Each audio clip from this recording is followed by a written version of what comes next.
সবাই নিশ্চয়ই ভালো আছেন। আলহামদুলিল্লাহ, আমিও ভালো আছি। তুলিস কিচেন থেকে সবাইকে ওয়েলকাম করছি আমার আজকের রেসিপি দেখার জন্য। আজকে আমি আপনাদের জন্য নিয়ে এসেছি রেস্টুরেন্ট স্টাইলে অথেন্টিক থাই স্যুপ। এই থাই স্যুপ যদি আপনারা একবার খান, ট্রাস্ট মি, আর কখনোই স্যুপ খাওয়ার জন্য রেস্টুরেন্টে যাবেন না। আর এই স্যুপ তৈরি করা এত সহজ যে কেউ বাসায় তৈরি করতে পারবে। তাহলে কথা না বাড়িয়ে মূল রেসিপিতে চলে যাচ্ছি।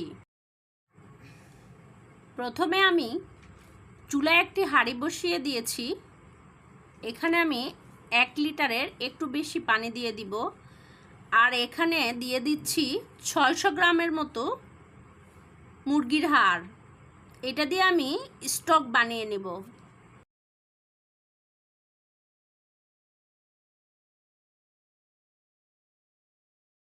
এবার এখানে দিয়ে দিব লেমন গ্রাস, এটাকে থাই পাতাও বলে।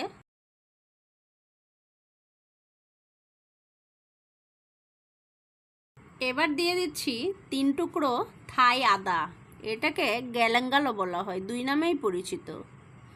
এবার স্টক চুলার জাল একদম লো হিটে রেখে স্টক বানিয়ে নেব। আমি এটাকে 10 মিনিট জাল দিয়ে নেব। 10 মিনিট হয়ে গিয়েছে। এবার চুলার জাল বন্ধ করে দিয়ে স্টক সেঁকে নেব।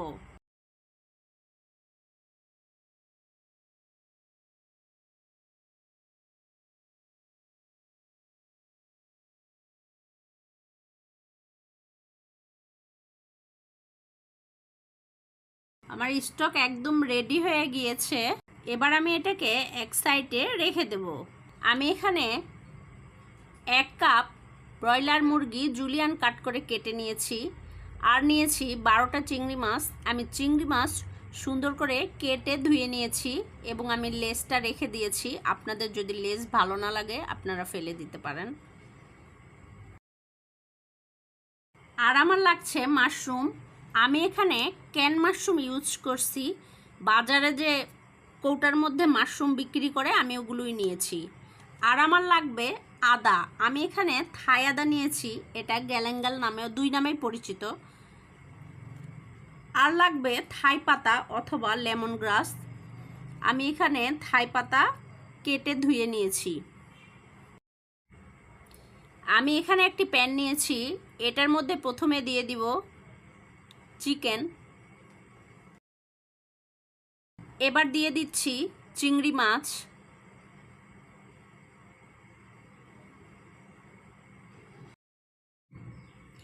এবার আমি দিয়ে দিচ্ছি মাশরুম।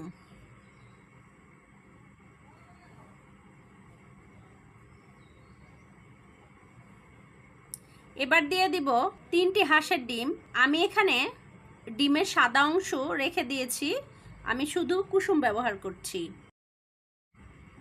আপনারা চেষ্টা করবেন হাঁসের ডিম দিতে, কারণ হাঁসের ডিম দিলে কালারটা খুবই সুন্দর আসে। আমি এখানে 3 টেবিল চামচ কর্নফ্লাওয়ার নিয়েছি, এটা সামান্য পানি দিয়ে গুলে তারপরে এখানে দিয়ে দিব।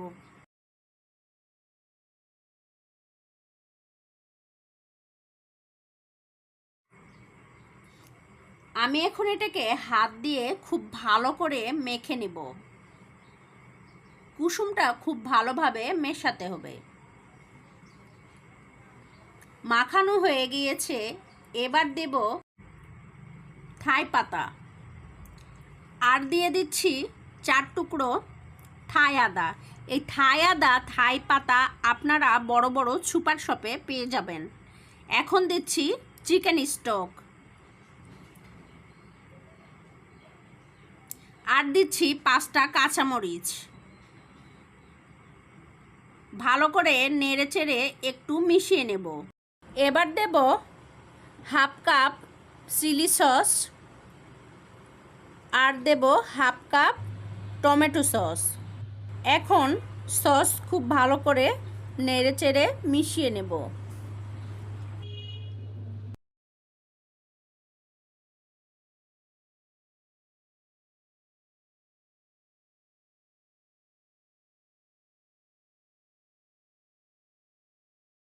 এবার দেব 1 টেবিল চামচ সয়া সস 2 টেবিল চামচ লেবুর রস, 1 চা চামচ চিনি।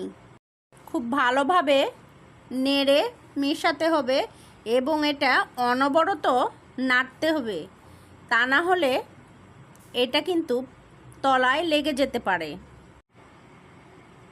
আমি এখানে দিয়ে দিচ্ছি 1 চা চামচ লবণ। আপনারা আপনাদের পছন্দ মতো দিয়ে দিবেন, যে যেমন লবণ খেতে পছন্দ করেন তেমনিই দিয়ে দিবেন। এটাকে এখন অনবরত নাড়তে হবে, তা না হলে এটা কিন্তু তলায় লেগে যাবে। আমি এভাবে নেড়েচেড়ে আরও বেশ কিছুক্ষণ এটা রান্না করে নেব। জাল দিতে দিতে এরকম ঘন হয়ে আসবে। এটা আবার বেশি ঘন করা যাবে না, কারণ বেশি জাল দিলে এটার ঘনত্ব আরও বেড়ে যাবে, তখন আর স্যুপ খেতে ভালো লাগবে না। স্যুপ প্রায় হয়ে এসছে, আমি আর কিছুক্ষণ জাল দিয়ে নামিয়ে ফেলবো।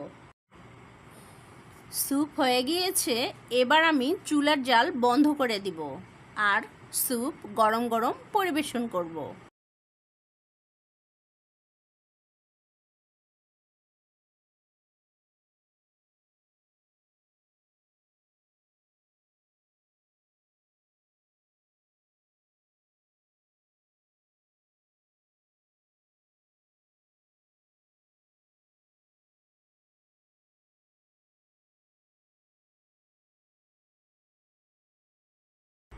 দেখেন এটার কালার এত সুন্দর হয়েছে যে দেখেই খেতে ইচ্ছে করছে। আমি একটু টেস্ট করে দেখছি কেমন হয়েছে। এটা খেতে কি যে ভালো লাগছে, আসলে আপনারা না খেলে বুঝতে পারবেন না। আমার তো মনেই হচ্ছে না যে এটা আমি বাসায় তৈরি করেছি, আমার মনে হচ্ছে আমি রেস্টুরেন্টে বসে স্যুপ খাচ্ছি। এই স্যুপের কালার আর এটার টেস্ট রেস্টুরেন্টের চাইতে কোনো অংশে কম ছিল না। এটা তৈরি এত সোজা যে কেউ বাসায় তৈরি করতে পারবে। আপনারা যদি এভাবে বাসায় স্যুপ তৈরি করেন, আমার মনে হয় আপনাদের বাসার সবাই পছন্দ করবে। আশা করছি আমার আজকের এই থাই স্যুপের রেসিপি আপনাদের ভালো লেগেছে। যদি ভালো লেগে থাকে তাহলে আমার চ্যানেলটি সাবস্ক্রাইব করে আমার পাশে থাকবেন, লাইক করবেন, কমেন্ট করবেন। সবাই খুব ভালো থাকবেন আর আমার জন্য দোয়া করবেন। আল্লাহ হাফেজ।